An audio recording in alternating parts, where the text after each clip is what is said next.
প্রিয় দর্শক, স্ক্রিনে আপনারা যে অদ্ভুত ফলটি দেখছেন সেটি গ্রাম বাংলার অতি পরিচিত ডেউয়া ফল, যা এখন প্রায় বিলুপ্তির পথে।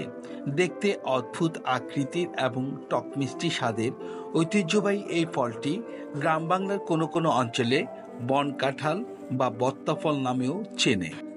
এর সংস্কৃত নাম লকুচ ও হিন্দি নাম ঢেউয়া। ঢেউয়া গাছের বৈজ্ঞানিক নাম হচ্ছে অর্টোকার্পাস লাকুচা।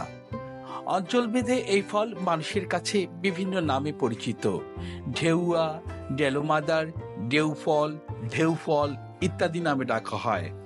দেখতে এবড়ো থেবড়ো এবং কিছুটা কাঁঠালের মতো এই ফলের ভেতরে হলুদ রঙের কোষ থাকে। পাকলে ফলটি অতি মোলায়েম হয়। কাঁচা ফল সবুজ, পাকলে হলুদ রং ধারণ করে।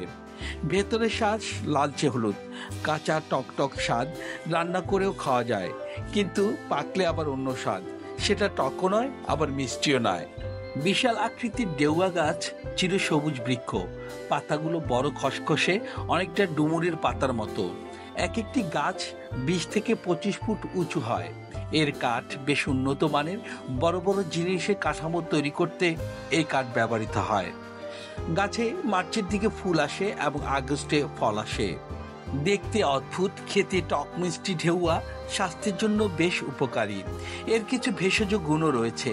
ঠান্ডা পানির সাথে ঢেউয়া ফলের রস মিশিয়ে নিয়মিত সেবন করতে পারলে দেহের ওজন কিছুটা নিয়ন্ত্রণে রাখা যায় বলে গ্রামীণ কবিরাজেরা বলে থাকেন।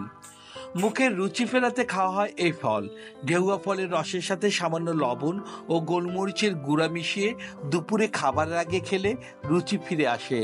পুষ্টিবিজ্ঞানীরা বলেন, মধুর অম্লযুক্ত পাকা ডেউয়া অরুচি ও পেটের বায়ুনাশে অমৃতের মতো কাজ করে। শুধু তাই নয়, পিত্ত ও যকৃতের জন্য এটি খুব উপকারী।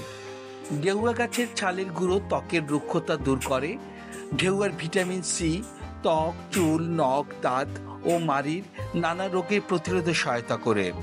এতে রয়েছে প্রচুর পরিমাণে ক্যালসিয়াম, যা দাঁত ও হাড়ের ক্ষয়রোধ প্রতিরোধ করে।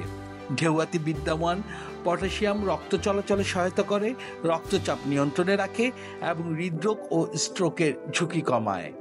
প্রিয় দর্শক, এই ফলটি এখন সচরাচর দেখা যায় না। এই প্রজন্মের অনেকেই এখন এই ফলটি চেনে না। ধীরে ধীরে বিলুপ্তির পথে চলে যাচ্ছে এই ঢেউয়া গাছ।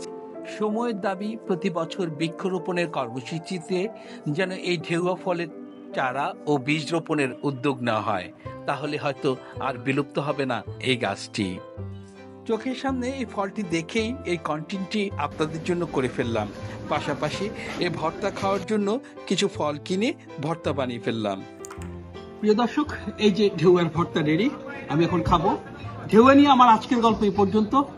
আপনাদের সাথে আমার আবারও কথা বলবো অন্য কোনো বিষয় নিয়ে। ততক্ষণ পর্যন্ত ভালো থাকুন, সুন্দর থাকুন, সুস্থ থাকুন। আসসালামু আলাইকুম।